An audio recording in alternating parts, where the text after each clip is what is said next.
We're in hard times and some of us are going to need a lawyer. And if you need a lawyer, don't just react to a TV commercial. Get a copy of the Lawyers Consumer Directory, which is available absolutely free of charge at any 7-Eleven store throughout Central Florida. The Lawyers Consumer Directory is going to give you real hardcore knowledge on how to hire a lawyer and a lot of information on issues like bankruptcy, foreclosure, and more. Get the Lawyers Consumer Directory. It's absolutely free of charge at any 7-Eleven throughout Central Florida. Ahora puedes demostrar tu orgullo hispano mientras manejas en la carretera con la nueva tablilla o placa de auto hispana conmemorando los 500 años del descubrimiento de Florida por Juan Ponce de León. Obtén tu tablilla hispana este año y harás la diferencia. Solo 1,000 se necesitan para hacerla permanente. Su donativo ayudará a estudiantes con becas. Nuestra comunidad se beneficiará con más programas y servicios. Resalta nuestra cultura, nuestras raíces. Demostremos que en la unión está la fuerza. Obtén tu tablilla hispana en el Departamento de Vehículos de Motor más cercano o llama hoy al 321-277-0850.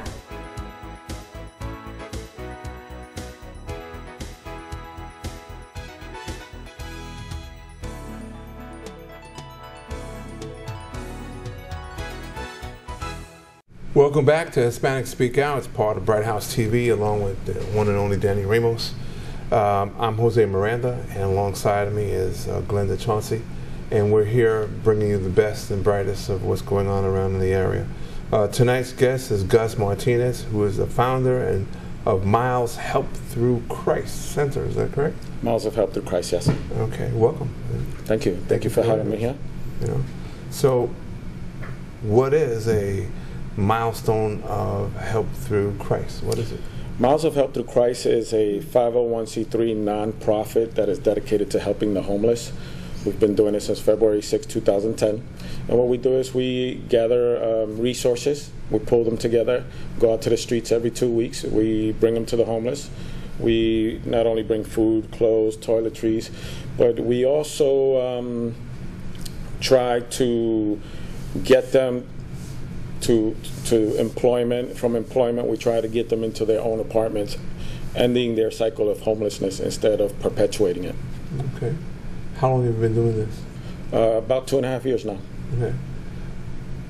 With most of the population saying that, or certain parts of the population saying that the poor should fend for themselves and stop looking for handouts, why are you doing this? Well, there are several reasons. First of all, it's biblical. The Bible says there's always going to be poor in the land. Right now, we're in a state of economy. That's no surprise to anyone. People are losing their jobs. Their homes are getting foreclosed on. You got people who are going through divorce and losing everything. You got guys out there who don't know how to deal with, losing their children in divorce. There's a lot of reasons why people are homeless. It's not just drug addiction or prostitution anymore. Okay. I think that definitely is and especially in the last 2 to 3 years, it seems like that the landscape is changing quite often. Seeing that it's a younger generation, seeing that there are children out there because of the foreclosure issue in our community. And I don't see the attitudes changing. It still seems like people want to believe it's the vets, it's the druggies, it's the ones that we're so accustomed to seeing. How can we change this landscape of what people are seeing or what they believe is out there? I mean, how can we change that to get it out, to let them know that it is children, that there is an epidemic of something happening in our community? Well, as a nonprofit, we have the flexibility of letting anyone who wants to come to volunteer and see with their own eyes to come. We've helped people who are living in cars with their children. Mm-hmm. Unfortunately, we can't go and say this openly because city ordinances are going to remove the children from their parents because this is considered neglect. Correct. All right. When you take a child away from the only person that he has that loves him, you're just creating future problems. Correct. So we try to humbly and quietly resolve that issue with help from other organizations who are small like ours, but who have that heart and want to do the big things for these people. You're going to get more done out of the small groups than out of the large organizations. Well, what a lot of people may not know in the audience out there listening this evening is that statistically, I believe it was about 3 months ago that we have 10,000 children in Central Florida that are homeless. They're either in a car, they're either in a hotel room, or they're actually out somewhere, they don't know where. So, you know, it's become a very serious issue. My understanding, it is going to get worse. With the I am in foreclosure law, so I see the foreclosures are speeding up. I see that the judges are still, you know, pretty much putting them out on the street. The teachers and the communities are just overwhelmed. They're really overwhelmed with what's happening in our community. So I just find it amazing that, you know, the state sits back and kind of watches, or the city, or the ordinances of, you know, taking kids away from their families. I mean, it just sounds a little crazy to me. It's even uglier than that. These judges or these individuals who are set to oversee those foreclosures, as I understand, some of them will buy the properties right up from underneath the same cases that they're working. And put those people in the street faster than normal. With these kids, you will recognize them because you'll see them going to McDonald's, you see them going to gas stations, you see them going to the schools. What we're doing is with these young people that are coming to serve to get the community service hours for college, what we offer them is, hey, let's work with your school officials and let's set up a branch of MOHTC in the school where the kids can collect clothes and food to help other students within that same school. And we've offered that to 2 different schools, and we're working towards that.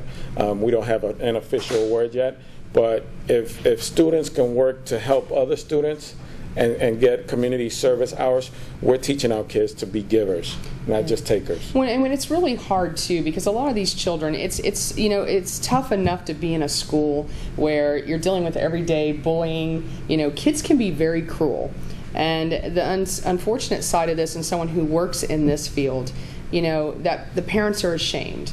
They feel so bad that they're in this situation. Then you've got the kids who are living this stress, and they're trying to go to school, and then of course they got that stress of knowing that they're not coming to school clean, they're not taking their baths, they're not eating. That's got to be really tough for them, you know, psychologically, for them to handle what's happening to them right now. I mean, I can only imagine what kids are going through.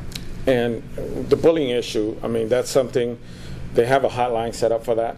I know because my 8-year-old last year went through some bullying, and I went to his principal, we went through the channels. They didn't do anything about it, and I had to just go over her head. Once the bullying hotline gets involved, it's going to move fast, and it's going to stop. I guarantee you that. But unfortunately, for these young people who are, or kids who are smelling and whatnot, the teachers are responsible for reporting this. And once that investigation is going through, Department of Family and Children are going to remove that child. I just think it's so unfortunate this is happening in our community. I just can't imagine that we're not reaching out, you know, as you say it, through Christ or through whatever, that more of us are not reaching out to say, how can we help? To me, it's very frustrating. I can only imagine somebody like yourself who's out there, who's witnessing this happening in our community, and it has to have grown. I mean, has it grown in the last few months or last year? I mean, Shingle Creek, I believe, the elementary over the summer, there was 40, this hit national news, where 49 or 69 children actually took refuge at Fern Creek Elementary because they had nowhere to go. I mean, why is this not out in the media, you know, that these kids are going through this? It just really, it's amazing to me. Just really amazes me. What are you doing for funding and help? Where do you get your funds from?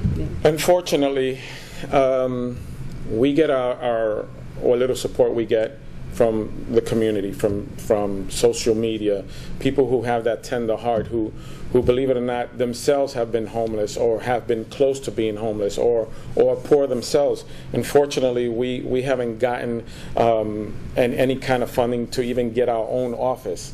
This thing is working right out of my home because whatever little bit we get, I have to use it to help the homeless. You know, having an overhead of an office would mean that, you know, I can't help a couple of people get their mustard seed inspection done and get the furniture for their apartment and their lights turned on. So unfortunately, we lack someone who knows how to write grants and whatnot. This is not something I knew how to do before I got into it. This is just a calling. Came by way of a dream several years ago, and up until, you know, I watched a gentleman literally kicked out of a church because he stunk. That was the straw that broke the camel's back. It's shameful. It's shameful the way we're treating our people. These people are our problem. They're living in our communities. They're in your ATM banks. They're outside your McDonald's. They're in your playgrounds. They're your problem. Don't act like it's not your problem. It's your problem. And if you want to take care of that problem, you need to take care of them. Yeah, I agree. I agree. We're told by specific people that the plight of the poor and the hungry and the needy has nothing to do with the common citizen or the government. It should rely solely on the community and the churches. Why isn't that happening? Why is it that we care and have a heart for people in other countries who are going through famine? Why is it we can send so much money to these countries, yet we can drive by our own neighborhoods, see people sitting down crying because they haven't had a meal for 2 or 3 days? It's amazing. You know, I go out there with my team, and when you hug this individual in front of you who hasn't been hugged in 5, 6 years, they break down and cry. You know, they're hard because the world's treating them hard. Yeah, they had to come that way. You know, when you got every single shelter in the city charging the homeless to stay a night, what do you think the homeless are going to get $5 or $9 from? They're going to break into your car to take whatever they can see so that they can sleep on the concrete floors. Right. It's definitely an epidemic in our community. You see it all the time. But you're doing something really fun and exciting, and it's an event for Thanksgiving, correct? Yes. That you're going to be doing November 10th. Yeah. Yes. Tell us a little bit about that so we can get people out there to become part of the community and maybe come to this and support this event. Absolutely. November 10th, we are celebrating our 3rd annual Thanksgiving for the homeless. This is the 3rd time we're doing it, obviously, where we pool resources from the community, from companies like SeaWorld Aquatica, Holy Land, who has sponsored this event. We have New York Life coming out. Last year we had over 120 volunteers. What we're doing is we're inviting barbers, we're inviting cooks, we're inviting musicians. We're gonna sit these people down, and we're going to serve them like they walked into a restaurant. We're going to serve them a full course, traditional home Thanksgiving meal. In the process, we're going to raffle off backpacks that we can fill with goodies like toiletries and Bible, sweatshirts, socks, towels, things that'll make them a little bit more comfortable in the street, because they can't get in to use a bathroom all the time.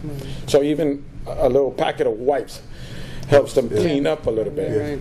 And, you know, unfortunately, you know, I like to have a piece of land where I can put a bunch of portables and call it a transitional housing, but I've been shot down for that.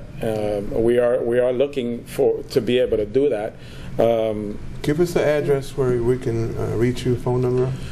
Well, our phone number is 407-900-4463. You can reach us on the web at www.mohtc.org. You can find us on Facebook on the Miles of Help Through Christ. We're on Twitter. If you want to find us, you're going to find us. Trust me. Again, that number is 407-900-4463. We serve probably 125 to 150 individuals every 2 weeks. 90% of these being men, the rest being women and children of all nationalities, all ages. Homelessness does not discriminate on the basis of finances or anything else. Gus, thank you for joining us tonight. We really appreciate it. Absolutely. We wish to invite you again to come down and speak more about the homeless issue. Absolutely. And of course, a lot of the staff will be at your event. That's right. We will be. I look forward to it. We will be there. So thanks. For myself, I'm Jose Miranda and Ms. Chauncey. Okay. We wish to thank you for taking the time out to share Hispanic Speak Out TV with us. We're in hard times and some of us are going to need a lawyer. And if you need a lawyer, don't just react to a TV commercial. Get a copy of the Lawyers Consumer Directory, which is available absolutely free of charge at any 7-Eleven store throughout Central Florida. The Lawyers Consumer Directory is going to give you real hardcore knowledge on how to hire a lawyer and a lot of information on issues like bankruptcy, foreclosure, and more. Get the Lawyers Consumer Directory. It's absolutely free of charge at any 7-Eleven throughout Central Florida. Ahora puedes demostrar tu orgullo hispano mientras manejas en la carretera con la nueva tablilla o placa de auto hispana conmemorando los 500 años del descubrimiento de Florida por Juan Ponce de León. Obtén tu tablilla hispana este año y harás la diferencia. Solo 1,000 se necesitan para hacerla permanente. Su donativo ayudará a estudiantes con becas. Nuestra comunidad se beneficiará con más programas y servicios. Resalta nuestra cultura, nuestras raíces. Demostremos que en la unión está la fuerza. Obtén tu tablilla hispana en el Departamento de Vehículos de Motor más cercano o llama hoy al 321-277-0850.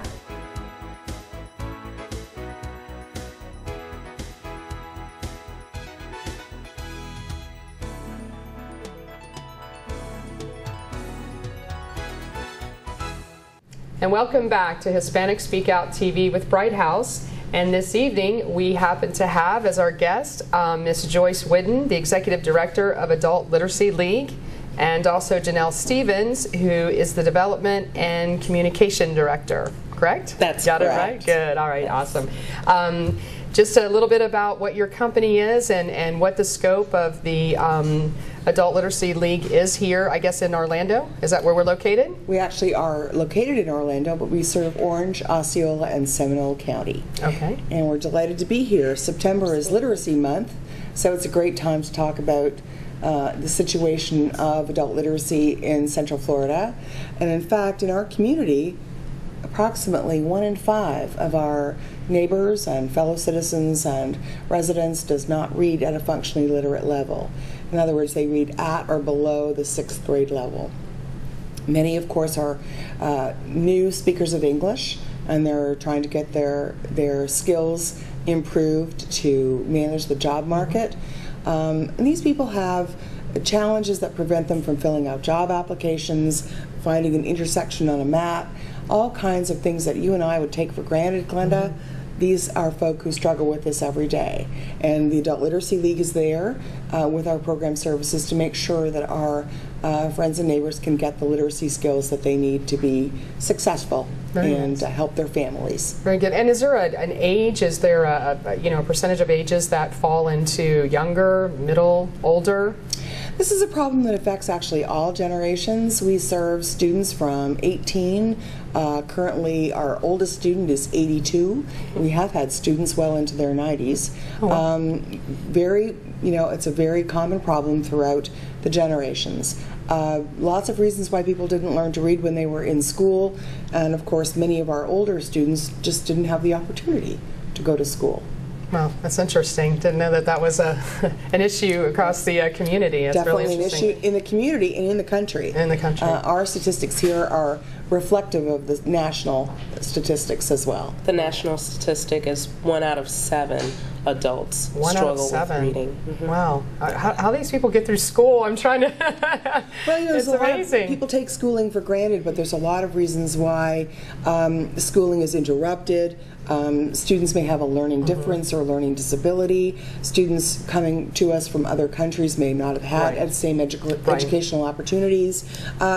We recently have a student in our program who's aging out of foster care, and in the situation for her family, she was actually never left the home to go to school. So when you have somebody who's 18 years old who's never been to school, you're starting from a very important starting place for her, but no fault of hers, but something that just happened. And what type of services do you provide for them to obviously get in connection with the community, or if they want to work out there and be a part of the community? What are some of the things that you help them with? Well, we actually, our program is adult literacy. We provide reading, writing, math. We provide job skills training, financial literacy, health literacy, everything that people need to know to be able to be functional in our community. Citizenship. Citizenship, exactly. Also offer. Okay. And focusing on improving basic skills so that we can get somebody moving from the place where they're learning to read to where they're reading to learn. And that's what we all do every day, right, is read to learn. Right. And how are you funded? Is this something that is provided through the government, state funding? How are you actually? Well, we get most of our funding through grants, but we also do, I'm kind of like the party girl at the Adult Literacy League, so I'm raising funds and friends. And so we have 2 special events that we do each year that actually have the opportunity to work with the Young Lawyers section of the Orange County Bar Association, and they are hosting Lawyers for Literacy Spelling Bee for us. And this raises, this is their 3rd year that they're doing it, and they've raised so far about $40,000 for us in the last 2 years. We also have in the spring our signature fundraising event, which is Reading Between the Lines, and it features a guest author, and our guest author for the next spring will be Steve Berry, and he's a New York Times best-selling author. Now this event raises about 10 to 12% of our entire annual budget.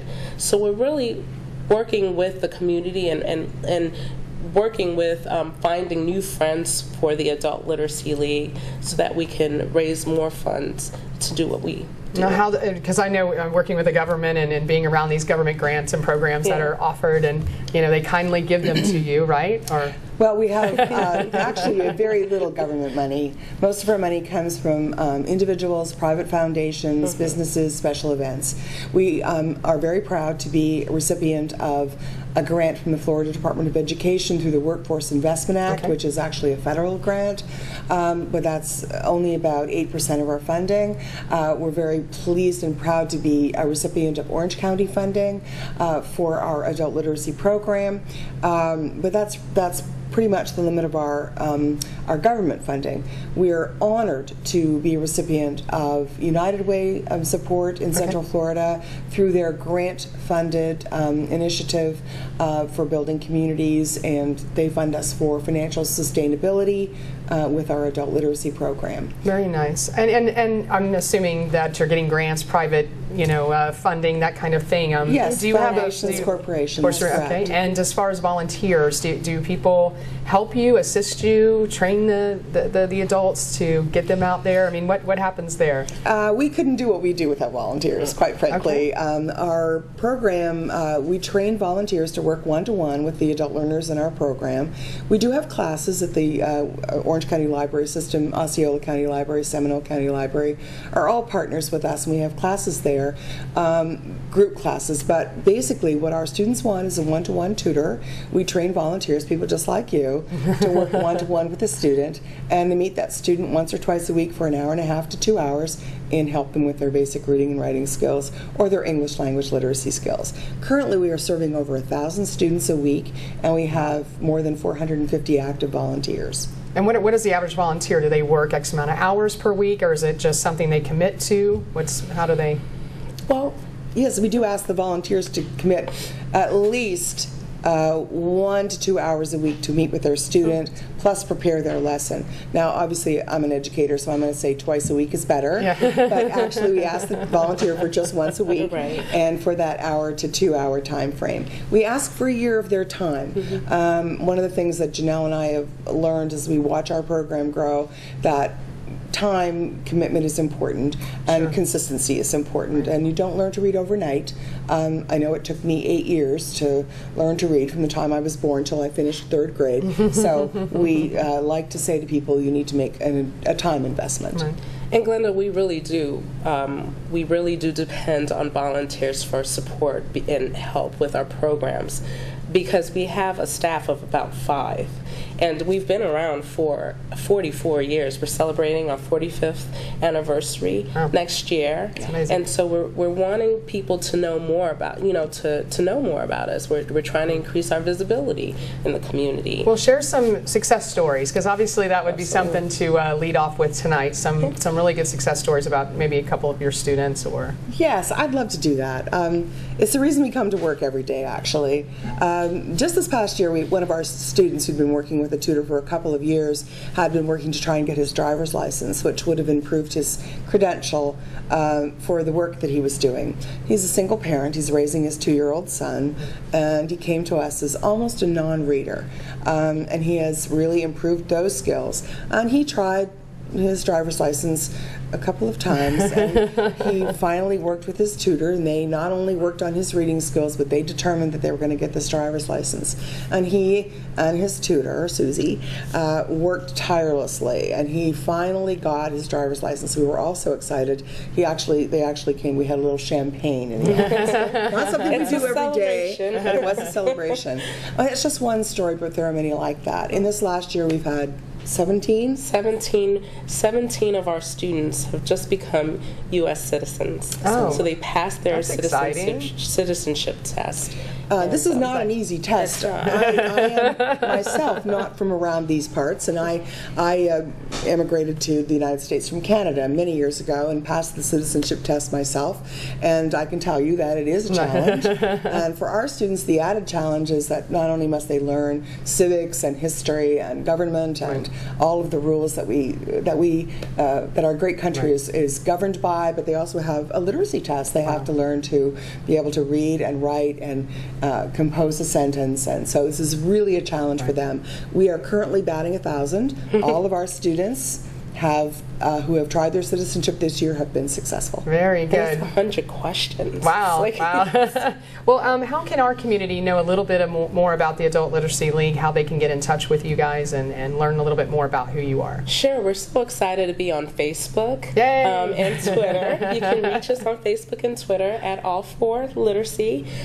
We're also on the web. Our website is www.adultliteracyleague.org.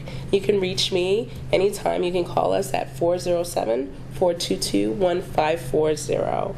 And we're always there. But please join us on Facebook and Twitter. We're trying to increase our friends there too. So.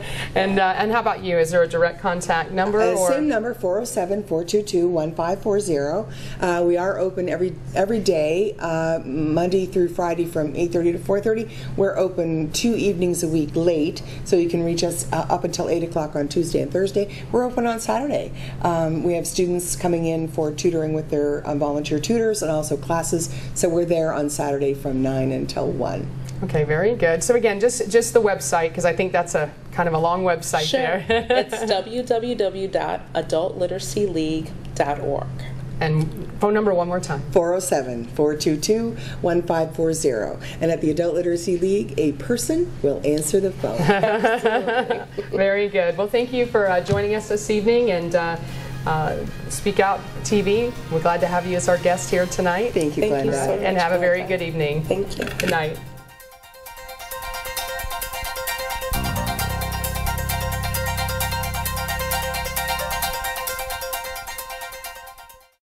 We're in hard times, and some of us are going to need a lawyer.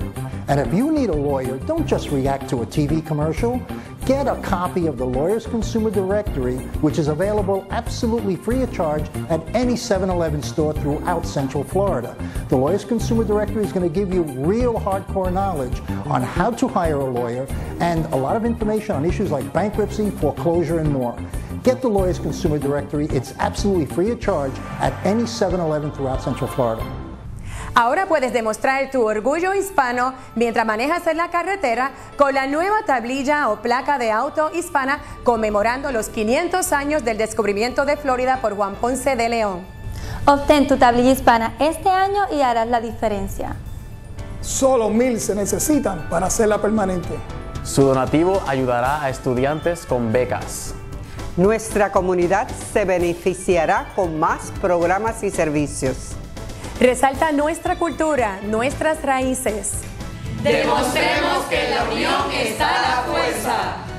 Obtén tu tablilla hispana en el departamento de vehículos de motor más cercano o llama hoy al 321-277-0850.